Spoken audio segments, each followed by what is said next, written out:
రెండోది మనం ప్రత్యామ్నాయాలు ఆలోచన చేయలేకపోతున్నాం. ఇప్పుడు నేను ఇందాక మా సామెత చెప్పాను కదా, చేతులు గాలిన తర్వాత ఆకులు పట్టుకునే.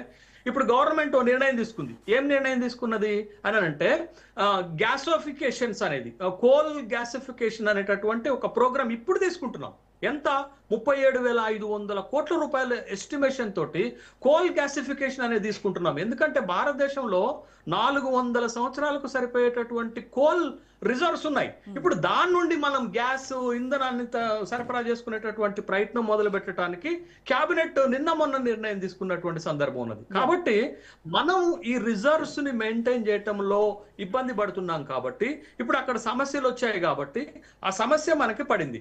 రెండోది ఏంటి అని అంటే, మనం దేశానికి ఉన్నటువంటి ఒక అన్ఫేవరబుల్ థింగ్ ఏంటి అంటే, మనకి దిగుమతి అవుతున్నటువంటి వాటిలలో ఎక్కువగా మనం చమురు దిగుమతులకే మన చెల్లింపులు ఉన్నాయి. అంటే మన ఇంపోర్ట్ బిల్లులో మనం ఎక్కువగా పే చేస్తుంది ఏంటది?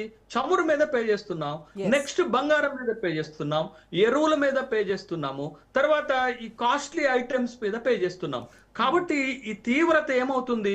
ఇట్లాంటి సమస్య వచ్చినప్పుడు మీకు బెంట్ ఆయిల్ యొక్క ధర పెరిగితే, అంటే బ్యారెల్ ధర గనక పెరిగినప్పుడు మన ఇంపోర్ట్ బిల్ మాయమైపోతుంది. ఎందుకు అనంటే, మీకు ఫిబ్రవరిలో భారతదేశంలో $728 బిలియన్ మనకి ఫారిన్ ఎక్స్చేంజ్ రిజర్వ్స్ ఉంటే ఇప్పుడు 691కి పడిపోయింది. ఎందుకు పడిపోయింది అని అంటే, ఇప్పుడు మనకి బ్యారెల్ కి మనం చెల్లించేటటువంటిది యుద్ధం మొదలైనప్పుడు $72 ఉంటే ఇప్పుడు అది ఏకంగా 106కి వచ్చింది.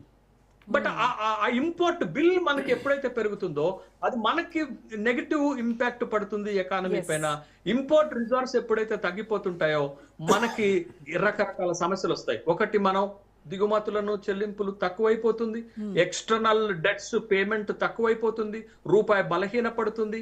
ఈ అన్ని సమస్యలు వస్తాయి. కాబట్టి మీరు అబ్జర్వ్ చేశారో లేదో, యుద్ధం మొదలైన తర్వాత భారతదేశం యొక్క స్టేటస్ పడిపోయింది. ఎక్కడ పడిపోయిందో అబ్జర్వ్ చేశారా? మనం 4th లార్జెస్ట్ ఎకానమీగా ఉంటే now it and fall down to the 6th largest economy. ఎందుకు పడిపోయింది అని అంటే, ఫారిన్ ఎక్స్చేంజ్ రిజర్వ్స్ మీద ప్రభావం పడింది, తగ్గిపోతుంది, ఇంపోర్ట్ బిల్ పెరుగుతుంది. ఆ దాంట్లో మేజర్ మనం ఇంపోర్ట్ బిల్ పేమెంట్ ఏంటి అంటే క్రూడ్ పైన మనం చెల్లించేటటువంటిదే బాగా పెరిగిపోయింది. దాంతో ఎకానమీలో అప్స్ అండ్ డౌన్స్ వస్తుంది. ఇవి ముందు జాగ్రత్త చర్యలు చేపట్టలేకపోతున్నాం. ఉదాహరణకు మనకి యుద్ధం ప్రారంభమైన తర్వాత 2 అడ్వాంటేజ్లు వచ్చాయండి.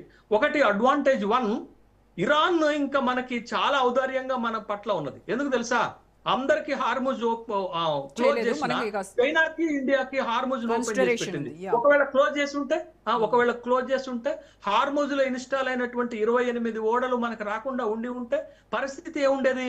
ఇవాళ అందరూ వెహికల్స్ ఇళ్లలో పెట్టుకొని రోడ్ల పైన సైకిల్లో లేకపోతే నడుచుకుంటూ తిరిగేటటువంటి వాళ్ళు. అంటే ఈ సంక్షోభం ఓన్లీ బండ్లు కార్లు దీనికే కాదు కదా, మీరు నడుచుకుంటూ వెళ్ళినా, మీరు సైకిల్ మీద వెళ్ళినా, ఇది సెకండ్ అన్ని లింకింగ్ ఉన్నాయి కదా ధరలు పెరగడానికి, పప్పు నుంచి ఉప్పు వరకు.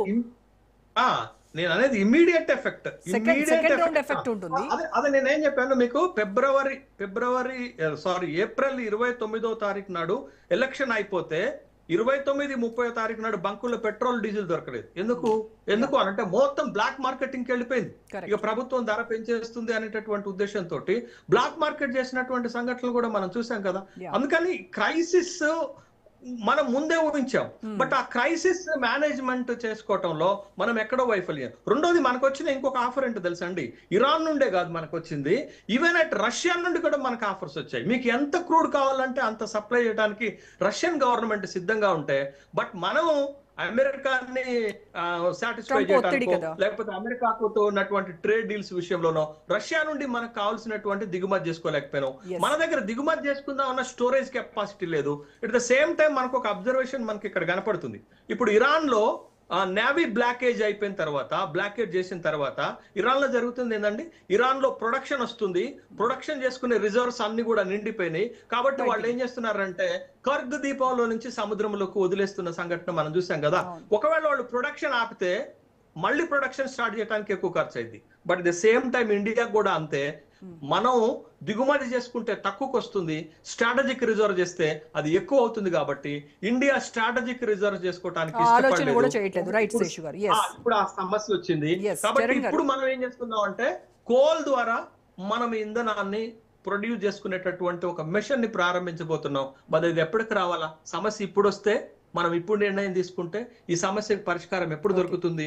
ఇది ఓవర్ నైట్ లోనో షార్ట్ టర్మ్ లో పరిష్కారం అయ్యేటటువంటి సమస్యలు కావనేటటువంటి విషయాన్ని గమనించాలా. Right. బట్ చరణ్ గారు, దీంట్లో yes, yes, శేషు గారు, మళ్ళీ గవర్నమెంట్ మాట్లాడతాను మీతో. ప్రికాషన్స్ తీసుకోవటంలో ఫెయిల్ అయింది అనిపిస్తుంది. ఎస్.